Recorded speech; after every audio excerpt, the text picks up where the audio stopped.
क्या क्लास चल रहा था?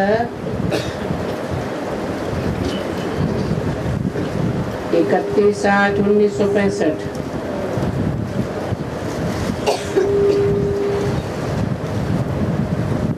मंगलवार को तीसरे पेज के मध्य में बात चल रही थी। आत्मिक स्थिति में होकर अपने शांति धाम और सुख धाम को याद करो। तो शांति धाम में भी रहेंगे तो आत्मिक स्टेज में ही रहेंगे, और सुख धाम में भी रहेंगे तो भी कैसी स्टेज में रहेंगे? आत्मिक स्टेज में रहेंगे।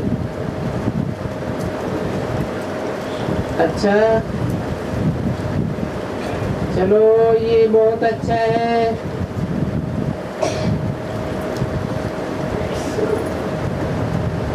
गीत भी सुना, और फिर कोई समझाना चाहे तो आकर समझावे। देखो, बच्चों को युक्ति बताते हैं इनको हिराने की। अभी एक ही के ऊपर है, एक आवे सारा दिन इसे एक क्लास के ऊपर समझा दे। समझाने का सारा राज इसमें आ जाता है। अभी गीत तो नहीं बजाना है, परंतु समझ करके समझाना है। ये पुरानी दुनिया है, और इस पुरानी दुनिया का विनाश होने वाला है। नई दुनिया में क्या था वो भी बताना है। सतयुग में सूर्यवंशी थे, वहाँ 8 जन्म हुए, क्योंकि जन्म पहचाना है 84 का चक्कर पूरा करके।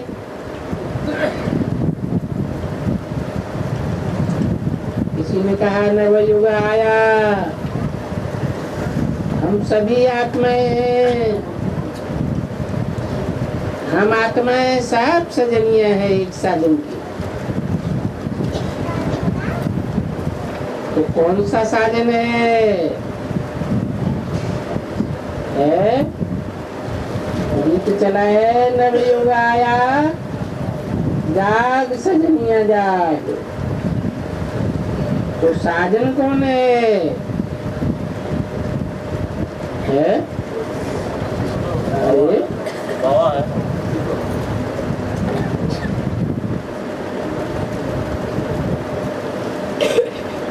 आत्मा कौन है? रामवादी आत्मा। क्योंकि शिव के साथ तो हम आत्माओं का क्या संबंध है? बाप और बच्चे का ही संबंध है, दूसरा कोई संबंध बनता ही नहीं। हम सब आत्माएं बाप के बच्चे हैं, बच्चियां भी नहीं। जब वो बाप साकार तन में आता है, मुकर्रर रथ में आता है, और हम पहचानते हैं, तब अनेक प्रकार के संबंध बन सकते हैं। तो गीत चला, जाग सजनिया जाग। तो कौन सा साधन है इसकी सजनिया है? तो शिव बाबा ब्रह्मा के तन में, अर्थात हमारे पिता जो है, उनके तन में आकर के हमको ज्ञान की धारणा कराई गई।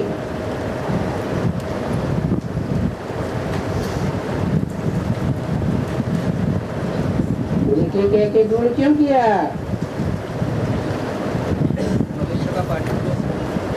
ओके, ये वाणी तो 65 की है। 65 में सुनते जरूर थे।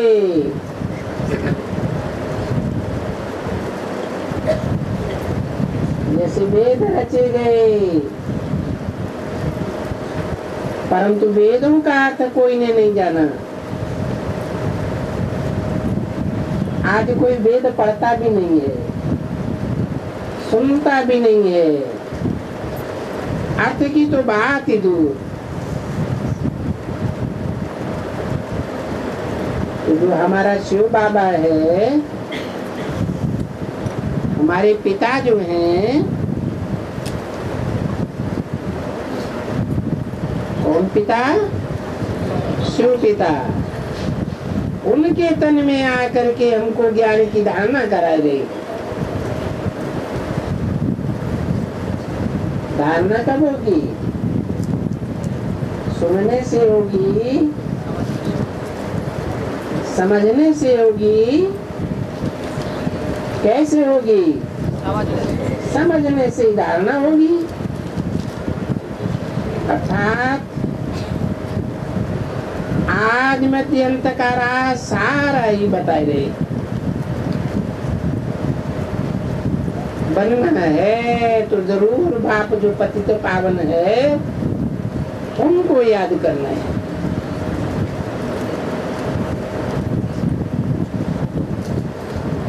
कौन पतित पावन है? इनको नहीं, जो पतित पावन बाप है उनको याद करना है।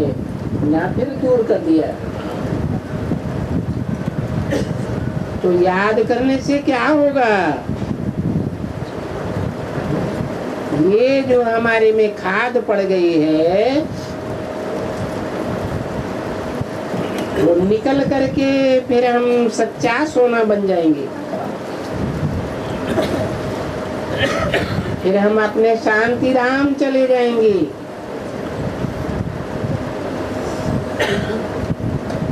फिर बाबा हमको सुखधाम में भेज देंगे।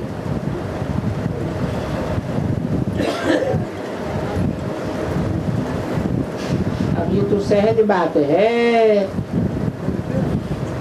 हाँ, अच्छा चलो, तुम्हारी रफ्तार भी समझी।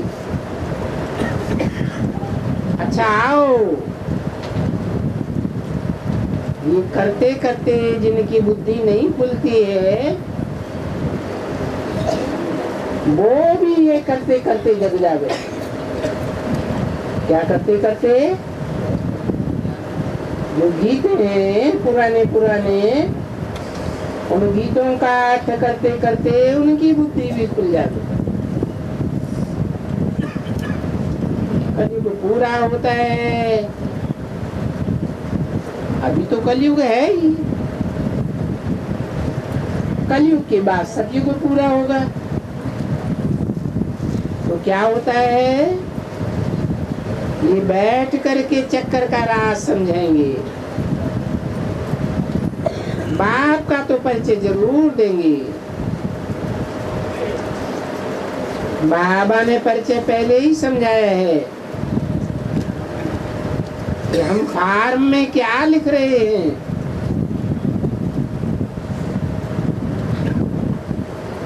किसी ने कहा परमपिता परमात्मा शिव बाबा आकर के हम सभी बच्चों को, जो बच्चे अज्ञान अंधेरे में हैं, अज्ञान की निद्रा में सोए हुए हैं, उस अज्ञान की निद्रा से हमें जगाते हैं कि हे सजनिया या हे बत्तियों, तुम जाग जाओ। अब नवयुग आने वाला है। और नवयुग कौन सा? ऐसे कहते हैं कि यही भारत था जो स्वर्ग था, सोने की चिड़िया थी, वही नवयुग था। उस नवयुग को हम कैसे भूल गए? क्योंकि हम ही जो देवता थे अब कैसे शूद्र बन गए हैं। उस देवी देवता घराने में हम कैसे सूर्यवंशी थे। तो हे भारतवासियों, आप पवित्र बनो और योगी बनो। पवित्र बनने की रखड़ी बांधो, जिससे कि शिव बाबा से प्रतिज्ञा पक्की हो जाए कि हे बाबा, हम प्रतिज्ञा करते हैं कि अब हम पतित नहीं बनेंगे। उनसे योग लगाओ तो योग अग्नि से ये पाप खत्म हो जाएंगे।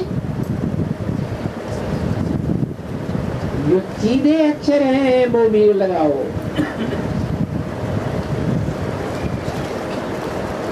अच्छा,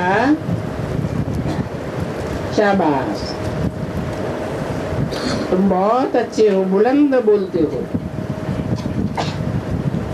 तो होता क्या है कि ये बोलती रहेगी, करेक्ट करते जाएंगे, बोलती जाएगी, करेक्ट करते जाएंगे।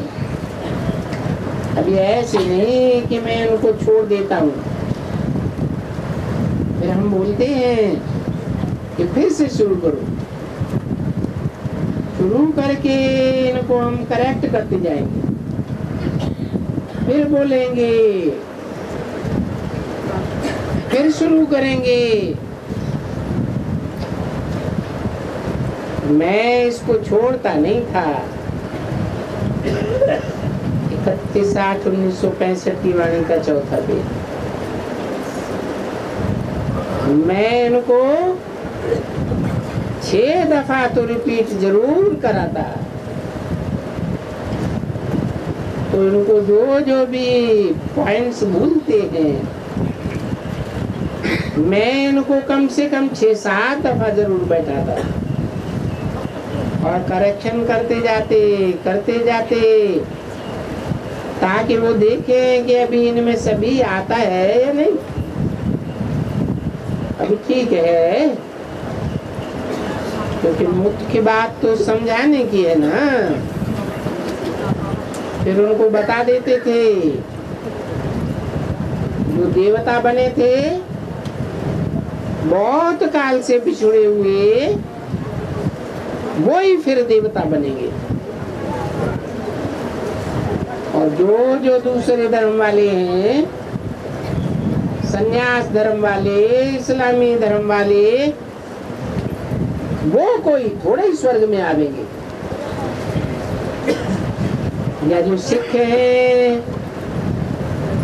वो भी ना हो, पर हाँ, उनमें से जो कन्वर्ट हो गए हैं, तो फिर हम ये पॉइंट देते हैं। उनमें जो हिंदू कह दिए हैं अपन को, अब हिंदू तो ये कोई धर्म है नहीं, ये तो है ही आदि सनातन देवी देवता। परंतु पतित होने के कारण अपन को देवता नहीं कहते,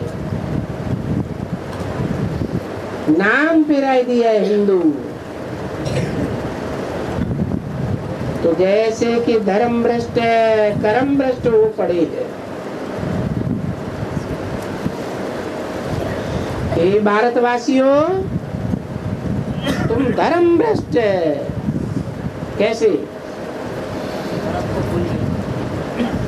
अपने अपने धर्म को छोड़ दिया। सूर्यवंशियों ने सूर्यवंश को छोड़ दिया, चंद्रवंशियों ने चंद्रवंश को छोड़ दिया, और दूसरे दूसरे धर्मों में कन्वर्ट होते चले गए। तो धर्म भ्रष्ट हो गए। जब धर्म भ्रष्ट हुए, अपनी देवताई धारणाओं से भ्रष्ट हुए, तो कर्म भी जरूर भ्रष्ट होते हैं। क्यों? क्योंकि हर धर्म के अपने अपने कर्म कांड होते हैं। होते हैं या नहीं होते? हिंदू शरीर छोड़ने के बाद जलाते हैं। और मुसलमान जमीन में गाड़ देते हैं, मिट्टी में मिला देते हैं। तो अंतर हो जाता है ना कर्मकांडों में। तो बाप कहते हैं कर्म भ्रष्ट भी तुम बन गए। मिट्टी में मिलाने से क्या होगा, आग में जलाने से क्या होगा? हाँ, और मिट्टी में मिलाएंगे तो मिट्टी में मिलाएंगे तो जो सड़ांध है वो मिट्टी में मिक्स हो करके रहेगी। जैसे कि देखो, ये भगवान से सीखी हुई बातें हैं बताती। तो ये भारतवासियों, ये भाषण है। तो ये भाषण की बातें बाबा समझा रहे। तो घड़ी घड़ी करेक्ट करके वो अक्षर उसमें डालते जाने हैं कि तुम कितने थे, और अभी देखो पूजी से पुजारी हो गए।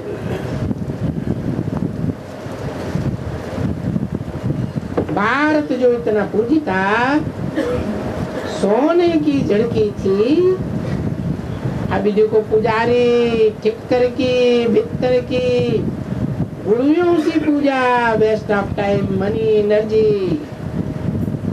हिंदी में फिर धन दौलत समय बर्बाद करते हैं, दशा उतरती ही जाती। बाबा करके ऐसा चढ़ाते हैं, क्या कहते हैं इसको, चढ़ती कला। तो देखो चढ़ती कला आधा कल्प चलती है,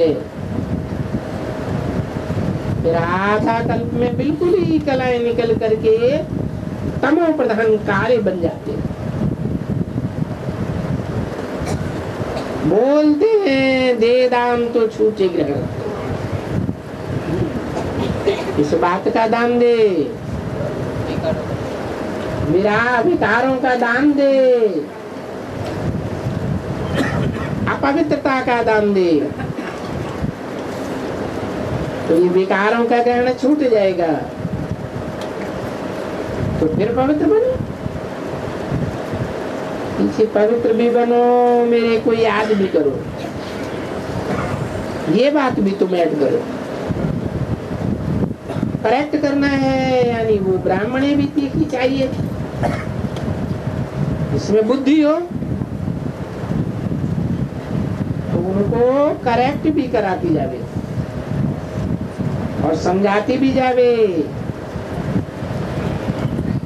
किसी बच्चे ने कहा, बाप बैठकर हम बच्चों को समझाते हैं ब्रह्मा के तन द्वारा, मीठे बच्चे, सिकिंदरी बच्चे, लाडले बच्चे, अब नवयुग आया कि आया, इस समय मैं इस पुरानी सृष्टि का विनाश करने के लिए आ चुका हूँ। नवयुग कहा जाता है सतयुग को। बड़ी बनो,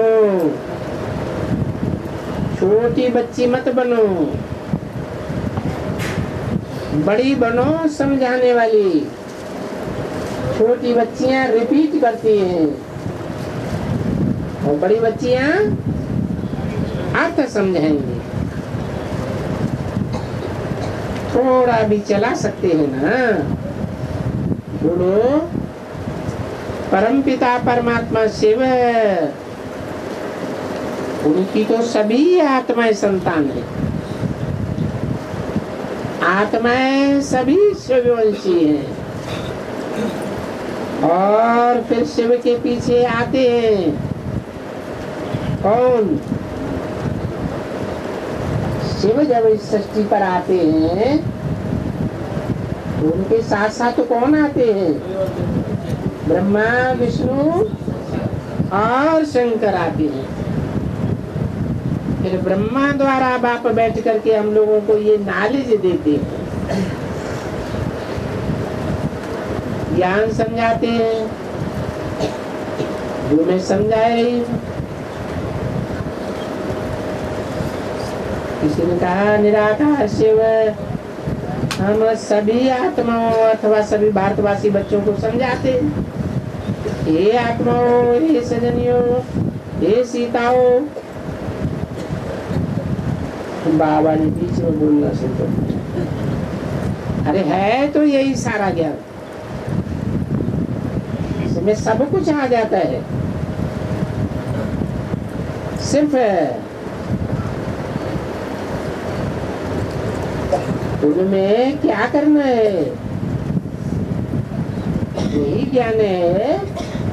उन ज्ञान की बातों में क्या करना है, सिर्फ उनमें थोड़ी थोड़ी सीधी सीधी बातें ऐड करनी है। क्या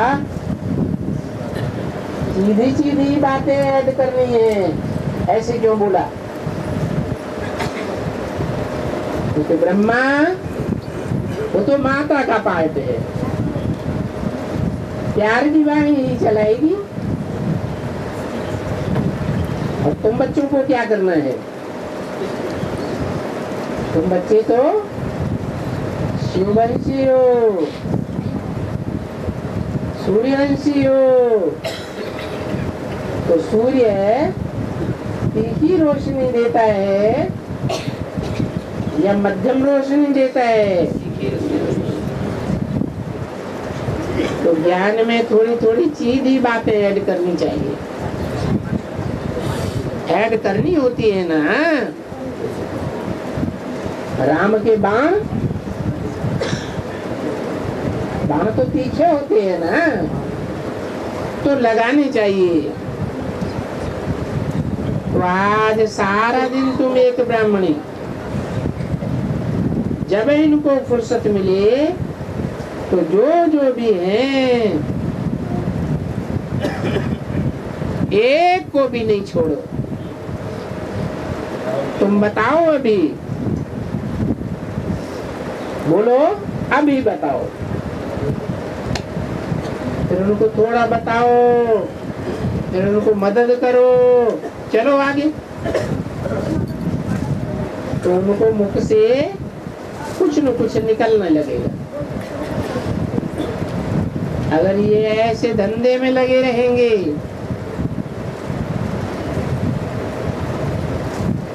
तो धंधे दौरी से भी छूट जाएंगे। बाकी गहराई में समझाने के लिए ये एक ही गीत बस है, जाग सजनिया जाग। और कोई गीतों की दरकार भी नहीं है। ये गीत के ऊपर आज 2-3 रोज जो भी हो, बस प्रभु के सिमरण इस गीत के ऊपर सबको समझाओ। सब यहाँ आकर के मुरली चलावे। और ये जो जमुना है ना, क्योंकि क्लास तो वो ही कराती है, वो भी बैठे, तुम भी जब जब बैठो तभी ये क्लास करो। दिन में नींद भी भले करें, परंतु 1-1 घंटा उसमें 5-6 बिजी हो जाए। फिर दूसरा घंटा दूसरी 5-6 बिजी हो जाए। अभी 2-3 रोज ये जो है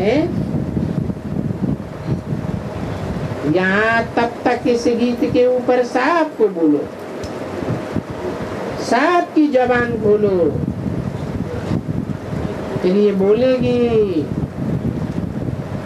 जितना भी बोले पर बोलती रहे। बाबा के आगे बोलने में थोड़ी लज्जा आएगी, इनके आगे भी बोला जाएगी। देखो इनको लज्जा आ गई, पीछे लज्जा उतर जाएगी अगर पुरुषार्थ किया तो ऐसे ऐसे करने से इनकी वाणी खुल जाएगी। ये गीत बिल्कुल सहज गीत है।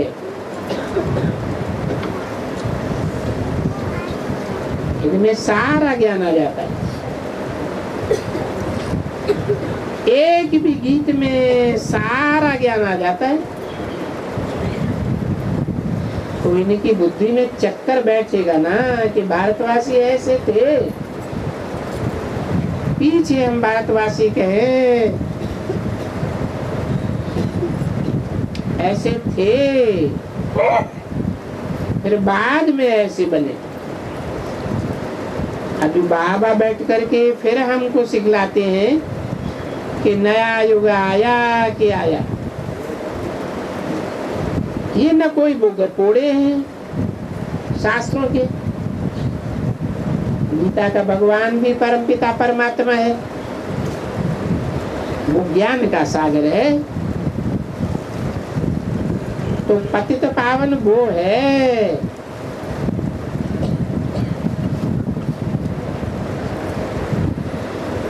ये नहीं, वो माने भविष्य की तरफ इशारा किया। वो कृष्ण को कोई पतित पावन या ज्ञान का सागर थोड़ा ही कहेंगे।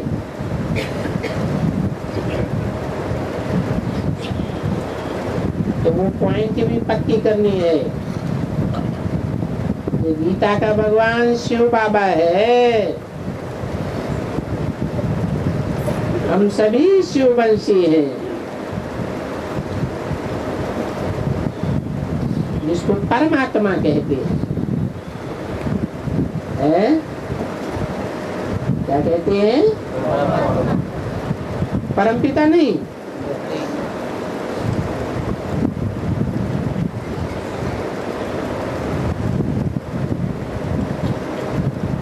तो ब्रह्मा द्वारा पहले ब्राह्मण चोटी रची जाती है।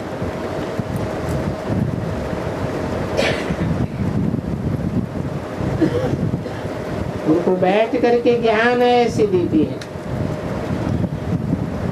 ऐसे ऐसे इनको थोड़ा समझाते हैं।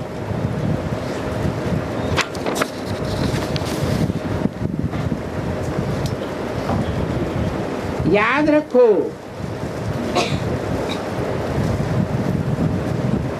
मेहनत करेंगी तो जिनका मुख नहीं खुलता है वो भी खुल जाएगा। 31/8/1965 की वाणी का 5वां पेज। उसमें बाबा ने तो बता दिया है कि जो जो जिसका मुख अच्छा खोलेंगे उसमें भी नंबर 1 ये बैठी है, तो हम इनाम देते रहेंगे।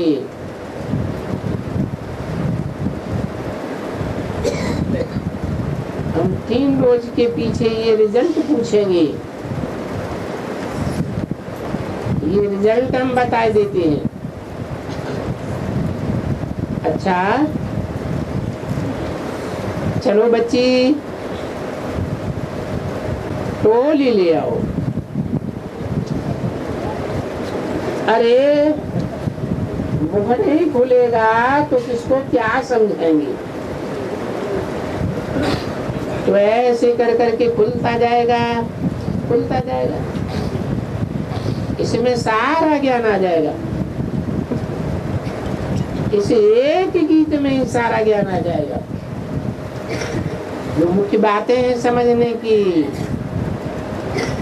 छोड़ना नहीं है, पकड़ करके बिठाना है। जो तुमको आता है सो बोलो, कुछ न कुछ बोलो जरूर। अभी 3 रोज देखो इस गीत के लिए क्या रिजल्ट होता है। हम कल जो मुरली बताएंगे वो भले रिपीट कराओ, परंतु फिर भी इस गीत के ऊपर जरूर बात एक ही रहेगी। वो मुरली रिपीट कराओ या गीत रिपीट कराओ, बात तो फिर भी एक ही रहेगी।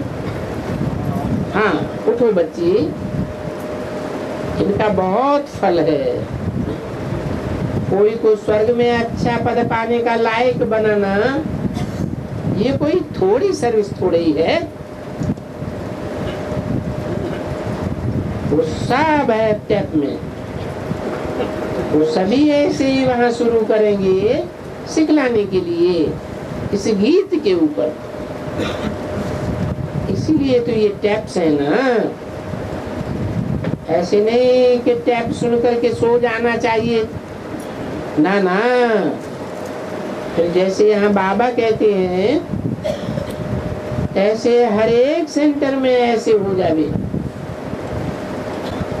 यहाँ तो ये घर में बैठी है, वहां इस बिचारी को थोड़ी मुश्किलात होती है, परंतु फिर भी अगर रात को क्लास होती है तो फिर ये एक ही बात के ऊपर मुरली चलावे। मुख खोले किसी का भी, मुख न खुलेगा तो क्या करेंगे? नहीं खुलेगा तो कंठी कैसे पड़ेगी? यानी कंठी का विजय माला का ऊंच दाना कैसे बनेंगे?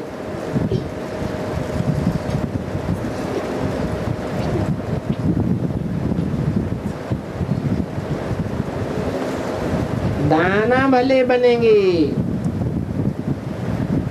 परंतु वो तो पिछाड़ी में आकर बनेंगे ना। क्या विजय माला का दाना बनना चाहिए पहले, परंतु वो तो ज्ञानी तू आत्मा चाहिए। बाबा थोड़े ही कहते हैं कि बच्चों को राजा ही नहीं मिलेगी, परंतु फिर जो नंबर वाले हैं उनको मिलेगी। शिकिल दे ज्ञान सितारो, देखो मैं ज्ञान सितारे कहूंगा तो ज्ञान भी तो होना चाहिए ना। छोटे बच्चों को भी ये सिखलाना है, ये सीख जाएंगे तो बुद्धि में सारा राज बैठ जाएगा, शिव बाबा ही बुद्धि में बैठ जाएगा। ब्रह्मा विष्णु शंकर भी बुद्धि में बैठ जाएंगे। फिर ब्राह्मण घराना और ये ब्राह्मण धर्म भी बैठ जाएगा। फिर ये 8 डायनेस्टी भी ख्याल में आएंगी, 12 जन्म 84 जन्म भी पूरा करें। ये जो मुख्य बातें हैं कि भारतवासी ऐसे ऐसे चक्कर में आते हैं, दूसरा कोई नहीं आते हैं। दूसरा माने कौन? और धर्म वाले 84 के चक्कर में नहीं आते हैं, क्योंकि वो तो बहुत काल से बिछड़े हुए होते हैं, वो ही आते हैं। तो जो पहले आते हैं सो पहले जाएंगे, फिर पहले आएंगे, तो वो बहुत जन्म लेते हैं। और पीछे वाले जो आते हैं वो थोड़े जन्म लेते हैं। यही चक्कर है, सारा इसमें आ जाता है। देखो मैं सभी सेंटर्स को खोलता हूँ, ऐसे को सिखलाओ,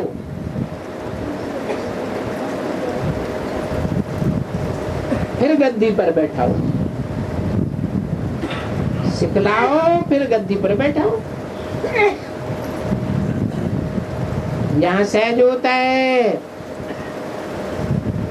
क्योंकि रहती भी तो यहाँ हो। यहाँ तो तुम सारा दिन बिजी हो, वहां तो फिर घर बार में चले जाते हैं, फिर तो जरा मुश्किल हो जाता है। तो भी कोई न कोई दिन में तो माइयों को मंगा ही सकते हैं ना। वो पुरुष लोग तो ऑफिस में चले जाते हैं, तो दिन में फिर ये क्लास से चलाओ, तो उनकी मुरली भी चले, बुद्धि में बैठे। बुद्धि में बैठेगा तो नशा भी चढ़ेगा माइयों को। सोजरे में रहेंगे कि हमारी बुद्धि में है, ऊपर से लेकर के नीचे अंतिम जन्म तक सारा ज्ञान बुद्धि में। अभी जैसे कि ऊपर चढ़ती कला में से नीचे उतरते हो, तो कैसे उतरती कला होती है, कैसे चढ़ती कला में जाते हो, तुमको सब बुद्धि में बड़ा अच्छा बैठ जाएगा।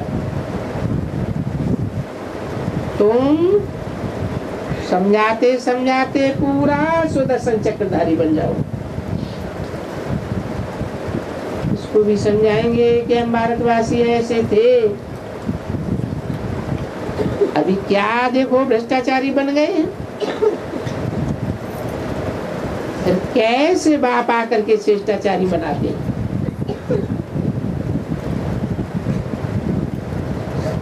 अभी तो सब एकदम भ्रष्टाचारी है, कोई एक भी शिष्टाचारी नहीं, एक भी कोई पावन नहीं। क्योंकि सभी साधु संत महात्माएं ये सभी जाते हैं गंगा में पाप धोने के लिए। अब पाप तो ऐसे नहीं हो जाते हैं ना, पतित पावन कैसे पाप आत्मा से पुण्यात्मा बनाते हैं। वो बोलते हैं मेरे साथ योग लगाओ तो मेरा ही संग का रंग लगेगा। ये है भारत का प्राचीन योग। योग रखो तब ही तुम्हारा विकर्म विनाश होगा। क्या रखो?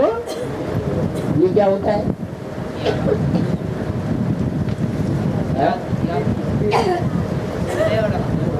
इसकी याद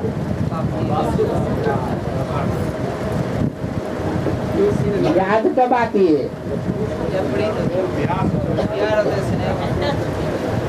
रसगुल्ला खाया जाता है तो उसकी याद आती है।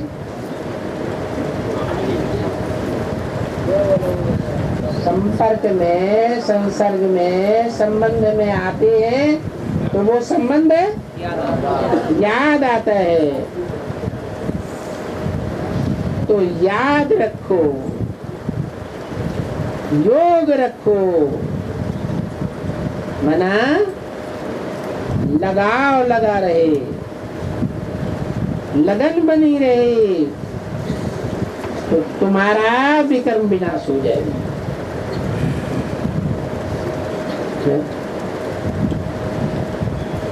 भगवान से योग लगाएंगे तो हमारा विकर्म कैसे विनाश हो जाए?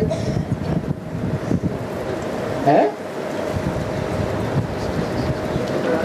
अरे जैसे के साथ है संग का रंग लगाएंगे वैसे ही हम भी बनेंगे। चोरों के साथ लगाव लगा रहेगा तो चोरी के गुण आई जाए, अब गुण आई जाएंगे। संग का रंग तो लगता है ना। तो योगाग्नि से तुम्हारी वो खाद निकल जाएगी। ये अग्नि है, तो सतोप्रधान बन जाएंगे। ऐसे ऐसे इनको पक्का करो तो बुद्धि में बैठे बरोबर। कि हमारे में खाद पड़ गई है। सिवाय बाबा की याद के याद कभी भी नहीं निकलेगी। किसकी याद के? बाबा की याद के। ये नहीं कहा शिव बाप की याद के। जो और धर्म पिता हैं वो बाबा को याद करेंगे या बाप को याद करेंगे? वो बाबा को मानते ही नहीं, पहचानेंगे ही नहीं, तो पूरे पावन भी बनते ही नहीं। कभी नहीं निकलेगी खाद, नहीं निकलेगी, नहीं निकलेगी। सजा पाएंगे और पद भी भ्रष्ट हो जाएगा। ये तो सीधी सी बातें हैं ना। अच्छा, गुड मॉर्निंग। 5000 वर्ष के बाद फिर से आए मिले हुए बच्चे, जो अपने बाप से फिर से अपना सुखदाम का वर्षा ले रहे हैं। ऐसे मीठे सिकिल्ले बच्चों प्रति याद, प्यार और गुड मॉर्निंग।